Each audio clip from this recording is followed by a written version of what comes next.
Hello everyone out there, my name is Dr. Zohaib Khan and today we are going to talk about the anatomy of skin. Integumentary system के बारे में हम लोग जानेंगे आज। तो सबसे पहले अगर हम इसको स्टार्ट करें तो स्किन जो होती है उसको हम लोग कहते हैं इंटेग्यूमेंट। अगर आपको इंटेग्यूमेंट का लफ्ज़ आए तो उसका मतलब स्किन की बात हो रही है। This is the largest organ of human body. Skin जो है वो एक ऑर्गन है और बहुत सबसे बड़ा ऑर्गन है ह्यूमन बॉडी का। और स्किन के अंदर कुछ एसेसरी ऑर्गन्स भी पाए जाते हैं, कुछ एसेसरी स्ट्रक्चर्स भी पाए जाते हैं, जैसा कि यहाँ पे लिखा हुआ है हेयर, नेल एंड ग्लैंड्स। तो ये तीन चीज़ें जो हैं, इसके अलावा भी काफ़ी सारी चीज़ें होती हैं, but these three are the main. ये कुछ ऑर्गन्स, एसेसरी ऑर्गन्स हैं जो कि आपकी स्किन में पाए जाते हैं। और स्किन और एसेसरी ऑर्गन्स ये दोनों जब मिलते हैं, जब इन दोनों को हम स्टडी करते हैं इकट्ठा, तो that is known as integumentary system. ये सारी चीज़ें मिलके, ये तीन चार चीज़ें मिलके एक सिस्टम बनाती हैं जिसको हम लोग क्या कहते हैं, इंटेग्यूमेंट्री सिस्टम। तो आज हम लोग इन सारी चीज़ों के अंदर से सिर्फ स्किन को पढ़ेंगे। आगे आने वाले लेक्चर्स के अंदर हम हेयर, नेल और ग्लैंड्स को सेपरेटली डिस्कस करेंगे, but in this video we are gonna talk about only the skin, that is integument.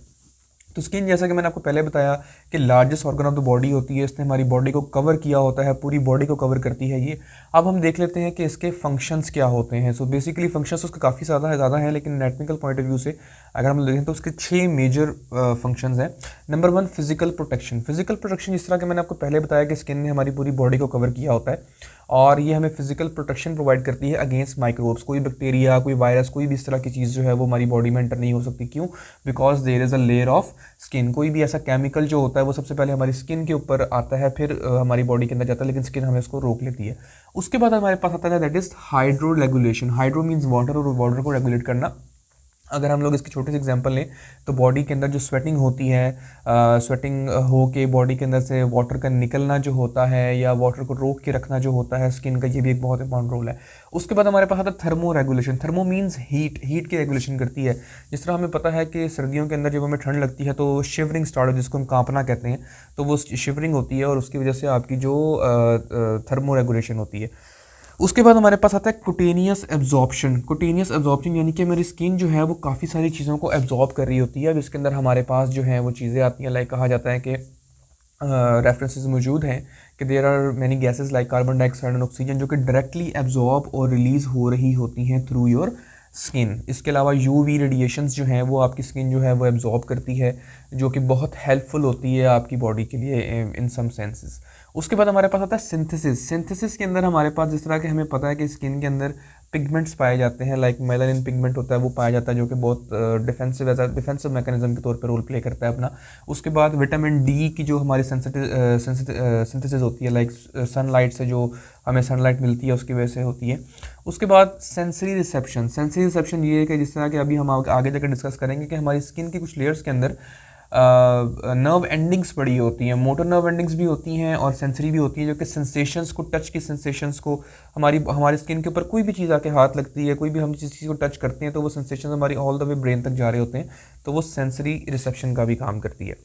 ये हो गया एक basic introduction about the integumentary system and the skin. अब हम लोग इसकी डिटेल में एनाटमी को देखते हैं। तो एनाटमी देखने से पहले सबसे पहले हम ये देखेंगे कि how many layers are there, skin की कितनी लेयर्स हैं। तो स्किन की जो मेजरली लेयर्स पाई जाती हैं वो होती हैं 3, that is epidermis, dermis and hypodermis. अब अगर डायग्रामेटिक थ्रू हम लोग देखें तो यहाँ पे आप देख सकते हैं कि यहाँ पे सबसे पहले आपको यहाँ पे एक बारीक सी लेयर, सबसे ऊपर सुपरफिशियल लेयर नज़र आ रही है, जिसको हम लोग क्या कह रहे हैं, दिस इज़ योर एपिडर्मिस। अब एपिडर्मिस के बाद एक बहुत बड़ी सी लेयर आपको यहाँ पे नज़र आ रही है, that is known as dermis. और last but not the least एक लाइक छोटी सी बारीक सी लेयर है, बारीक तो खैर नहीं होती लेकिन कंपैरेटिवली, तो ये इसको हम लोग कहते हैं हाइपोडर्मिस। तो 3 मेजर लेयर्स हो गई, एपिडर्मिस, डर्मिस एंड हाइपोडर्मिस। अब होता क्या है, अब होता ये है कि एपिडर्मिस की फर्दर कुछ लेयर्स हैं, डर्मिस की फर्दर कुछ लेयर्स हैं। अब हम लोग देखेंगे कि एपिडर्मिस की कितनी लेयर्स हैं, डर्मिस की कितनी लेयर्स हैं, और किस लेयर में कौन सा एसेसरी ऑर्गन इनके अंदर से पाया जाता है। तो सबसे पहले हम लोग डिस्कस कर लेते हैं अबाउट द एपिडर्मिस। तो एपिडर्मिस की फर्दर कितनी लेयर्स हैं? एपिडर्मिस की जो लेयर्स हैं they are 5 in number. Epidermis की 5 लेयर्स हैं, बट ये डिपेंड करता है कि आप किस रीजन की एपिडर्मिस को स्टडी कर रहे हैं। कुछ रीजन है जहाँ पे 4 होती हैं, बाकी कुछ रीजन है जहाँ पे 5 होती हैं बॉडी के डिफरेंट रीजन्स के अंदर, वो हम डिस्कस करते हैं कहाँ पे होती है। उसके बाद डर्मिस, डर्मिस की कितनी लेयर हैं? डर्मिस की जो है आपके पास there are 2 layers of dermis. ठीक है जी, तो एपिडर्मिस की 5 हो गई और डर्मिस की 2 लेयर्स हो गई। अब हम फर्दर देखेंगे कि इन लेयर्स के नाम क्या हैं और इन लेयर्स में कौन कौन से स्ट्रक्चर्स जो हैं वो पाए जाते हैं। तो एपिडर्मिस की सबसे पहली लेयर, सबसे ऊपर वाली जो लेयर होगी उसको हम लोग कहते हैं स्ट्रेटम कॉर्नियम। सारी लेयर्स के नाम के साथ स्ट्रेटम जो है वो आएगा। तो ये सबसे ऊपर वाली जो सबसे पहली लेयर है हमारे पास, ये जो सबसे ऊपर सुपरफिशियल लेयर है that is stratum, STRATUM, corneum, RNEUM. So this is what you call as stratum corneum. Second one is stratum lucidum, LUCIDUM, stratum lucidum.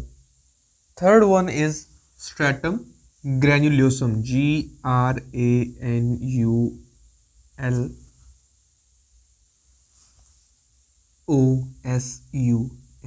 Stratum corneum, stratum lucidum, stratum granulosum, stratum spinosum,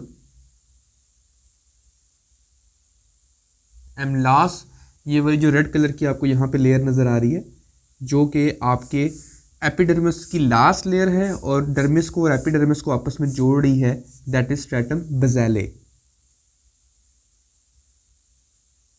stratum बेज़ेले। तो ये हमारे पास 5 layers हो गई किसकी? हमारी only epidermis की। अब यहाँ पे एक चीज़ आपको बताता चलूँ कि स्ट्रेटम ल्यूसिडम, ये जो सेकंड लेयर है, ये सिर्फ और सिर्फ आपके जो लिप्स होते हैं या पाम्स एंड सोल्स होते हैं वहाँ पे ये सेकंड लेयर होती है। बाकी जो डिफरेंट और रीजन्स हैं आपकी बॉडी के, वहाँ पे स्किन के अंदर सिर्फ मोस्टली ये 4 लेयर्स पाई जाती हैं जो कि कॉर्नियम है, ग्रेनुलोसम है, स्पाइनोसम और बेसेले। अदरवाइज लिप्स के अंदर और सोल्स के अंदर जो है स्ट्रेटम ल्यूसिडम भी पाई जाती है। तो ये आपके पास 5 लेयर्स हो गई किसकी? आपकी एपिडर्मिस की। अब हम लोग देखते हैं कि डर्मिस क्या है और डर्मिस की फर्दर आगे कितनी लेयर्स है। तो जो हमारे पास डर्मिस है, डर्मिस की फर्दर 2 लेयर्स हैं। ये जो ऊपर वाला जो कि आपकी एपिडर्मिस के साथ है, this is what you call as papillary layer. ये आपकी कौन सी है? Papillary, PAPILLARY। और इसके नीचे वाली जो लेयर है जो कि आपकी ये हाइपोडर्मिस के साथ जाके मिलती है, इसको हम लोग बोलते हैं रेटिकुलर। दिस इज रेटी, CULAR, दिस इज रेटिकुलर। और उसके बाद ये लास्ट में आपको हाइपोडर्मिस नज़र आ रही है। ये जो है ये मोस्टली कंपोज हुई हुई होती है फैटी टिश्यूज से। ठीक है, these are the fatty tissues, FATTY, fatty tissues, या इसको हम एडिपोज टिश्यूज भी बोलते हैं। तो ये मोस्टली इस चीज़ की फॉर्म होती है। सो ये हमारे पास हो गई जी लेयर्स किसकी? हमारी स्किन की सबसे पहले एपिडर्मिस, फिर डर्मिस, आगे फर्दर उनकी लेयर्स। अब हम लोग देखेंगे यहाँ पे हमें कुछ स्ट्रक्चर्स नज़र आ रहे हैं, स्ट्रक्चर्स क्या हैं और हम इनको आइडेंटिफाई करेंगे। तो सबसे पहले आपको यहाँ पे ये नज़र आ रहे हैं, ये ब्लैक स्किन के बिल्कुल ऊपर वाले हिस्से के अंदर अगर यहाँ पे मैं आपको दिखाऊँ तो ये आपको ब्लैक पोर्स से नज़र आ रहे हैं। दीज ब्लैक पोर्स, ये छोटे छोटे ब्लैक कलर के जो आपको सुराख नज़र आ रहे हैं, these are what you call, ये कहलाते हैं जी sweat pores. These are your sweat pores. ये वो पोर्स होते हैं जहाँ से स्वेट जो है, जो पसीना जो है वो रिलीज़ किया जाता है। उसके बाद यहाँ पे आपको ये नज़र आ रहे हैं, दीज आर द हेयर, ये आपके हेयर हैं, हेयर हो गए, स्वेट पोर्स हो गए। और उसके बाद यहाँ पे आपको जो एक और चीज़ नज़र आ रही होगी, ये एक आपको हिस्सा नज़र आ रहा है, दिस पार्ट, ये रेड कलर का आपको यहाँ पे एक पार्ट नज़र आ रहा है।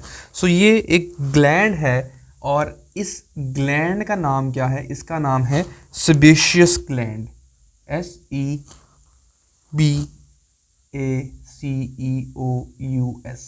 ग्लैंड। और इस ग्लैंड का काम क्या है? इस ग्लैंड का काम है सीबम को रिलीज़ करवाना। अब सीबम आप लोगों को पता है कि एक ऑयली सब्सटेंस होता है, हमारे स्किन के ऊपर एक ऑयली टेक्सचर से मौजूद होता है, वो इस ग्लैंड की वजह से मौजूद होता है। उसके बाद यहाँ पे आप एक रेड कलर का स्ट्रक्चर देख रहे हैं, ये एक रेड कलर का स्ट्रक्चर है जो कि आपके हेयर के साथ आके अटैच हुआ हुआ है। This structure is a muscle, ये एक मसल है और इस मसल का जो नाम है दैट इज़ एरेक्टर पिलाई मसल, दैट इज़ एरेक्टर पाइले मसल। अब इस मसल का काम क्या होता है? इस मसल का काम आपको इस तरह पता है, गूज बम्स, जिसको हम उर्दू में कहते हैं कि रोंगटे खड़े हो गए। हमारे पूरी बॉडी के अंदर जो हेयर्स होते हैं वो बॉडी के अंदर स्टैंड लाइक पोजीशन के अंदर आ जाते हैं, तो वो ये मसल कॉन्ट्रैक्ट करता है, जिसकी वजह से हमारे हेयर्स जो है बिल्कुल स्टैंडिंग पोजीशन में आ जाते हैं। वो इस मसल की वजह से होता है। गूज बम्स भी इसी मसल की वजह से हमें होते हैं। उसके बाद ये जो आपका हिस्सा है, this part is your hair bulb, this is your hair bulb.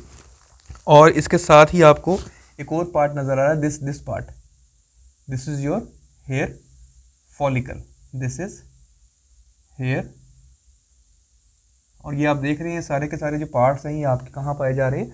ये आपके डर्मिस के अंदर पाए जा रहे हैं। फिर ये आप साइड पोर्शन के अंदर देख रहे हैं कि साइड पोर्शन के अंदर यहाँ पे एक और चीज़ पड़ी हुई है, आप देख सकते हैं, दिस पार्ट, ये आपका है जी स्वेट ग्लैंड। ये भी एक ग्लैंड है, स्वेट ग्लैंड, जो कि स्वेट को प्रोड्यूस करता है, यानी कि जो पसीना हमें आता है वो इस ग्लैंड की वजह से आ रहा होता है। उसके बाद आप यहाँ पे देख सकते हैं कि यहाँ पे हमारे पास ये दो जा रही हैं, ये देखें, ये हमारे पास 1 and 2, 1 and 2। तो ये हमारे पास रेड कलर में है, जो ये हमारे पास जाहिर सी बात है स्किन के भी ब्लड सप्लाई है, उसके अंदर भी ब्लड वगैरह जाता है। तो ये हमारे पास क्या है? Arteriole, these are the arteriole. और ये जो ब्लू कलर में है, दिस इज वेनियोल। आर्टरी भी होती है और वेन भी होती है, जो कि हमारे स्किन को सप्लाई कर रही होती है। उसके बाद हमारे पास नर्व्स भी होती हैं, ज़ाहिर सी बात, जिस तरह हमने यहाँ पे डिस्कस किया था कि सेंसरी रिसेप्शन कर रही होती है, तो वो किसके थ्रू कर रही होती है? वो नर्व्स के थ्रू कर रही है। तो दोनों सेट ऑफ नर्व्स हमारे पास मौजूद होते हैं, दैट इज़ मोटर नर्व भी हमारे पास एंडिंग्स यहाँ पे मौजूद होती हैं, और सेंसरी भी मौजूद होती हैं। कहाँ पे मौजूद होती हैं? ये आपके डर्मिस के अंदर मौजूद होती हैं। अब लास्ट में हम लोग देखेंगे कि जिस तरह हमने कहा कि डर्मिस है, डर्मिस के अंदर ये सारी चीज़ें पाई जाती हैं, तो एपिडर्मिस की जो 5 लेयर्स हैं, इन 5 लेयर्स के अंदर भी कुछ ना कुछ पाया जाता होगा। ये सेल्स सिंपल ऐसे ही नहीं पड़े होते। तो सबसे नीचे वाले जो स्ट्रेटम बेसिले होती है, जो कि आपके डर्मिस और एपिडर्मिस के दरमियान में एक लेयर होती है, इसके अंदर 4 किस्म के सेल्स पाए जाते हैं, that is keratinocytes, melanocytes, tactile cells और लैंगरहैंस सेल्स। इसके अंदर जो केराटिनोसाइट्स हैं, ये ऐसे सेल्स होते हैं जो कि टफनेस और रिजिडिटी प्रोवाइड करते हैं आपकी स्किन को। मेलिनोसाइट्स का आपको पता है ये पिगमेंट रिलीज करते हैं, दैट इज मेलानिन, जो कि स्किन की जो कलरेशन है, जो कलर स्किन का है, उसके अंदर बड़ा अहम रोल प्ले करते हैं। उसके बाद स्ट्रेटम स्पाइनोजम, जो उससे ऊपर वाली लेयर है, इसमें स्पाइन लाइक प्रोजेक्शंस, नुकीली प्रोजेक्शंस होती हैं इन सेल्स की वजह से। उसके बाद स्ट्रेटम कैरिनोसम के अंदर जो है मेजर जो चीज़ पाई जाती है वो कैराटिनोहाइलिन पाई जाती है। ये एक प्रिकर्सर है, यानी कि ये जो यहाँ पे कैराटिनोसाइट्स बन रही है, कैराटिन बन रही है, उसका प्रिकर्सर, उसको बनाने में बहुत हेल्प करती हैं ये वाले सेल्स। उसके बाद स्ट्रेटम लुसिडम, जिस तरह मैंने आपको पहले बताया, ये बॉडी के हर रीजन में नहीं पाया जाता, ये सिर्फ लिप्स, सोल्स एंड पाम्स के अंदर पाया जाता है। और लास्ट स्ट्रेटम कॉर्नियम, सबसे ऊपर वाली लेयर है जो कि हमारी स्किन की, आपको पता है कि हमारी स्किन जो है उसके ऊपर डेड सेल्स पाए जाते हैं, जो कि कॉन्स्टेंटली शेड होते रहते हैं। तो they are compose of keratinized dead cells, जो कि हमारी बॉडी के अंदर से ऑलवेज, हमेशा, किसी भी टाइम पे जो है वो डेड हो रहे होते हैं और बॉडी से शेड आउट हो रहे होते हैं। तो ये बेसिकली एक स्ट्रक्चर है स्किन का, इसकी लेयर्स का, इसमें कितने पार्ट्स होते हैं, कितने स्ट्रक्चर्स होते हैं। This is basically a general anatomy of your integument और skin. This is not the whole anatomy of integumentary system, इस तरह के मैंने आपको पहले बताया कि इंटेगुमेंट्री सिस्टम इन सारी चीज़ों से मिल के बनेगा। So in the next video we will be discussing about hair, nail and glands that are found in the skin. Thank you so much.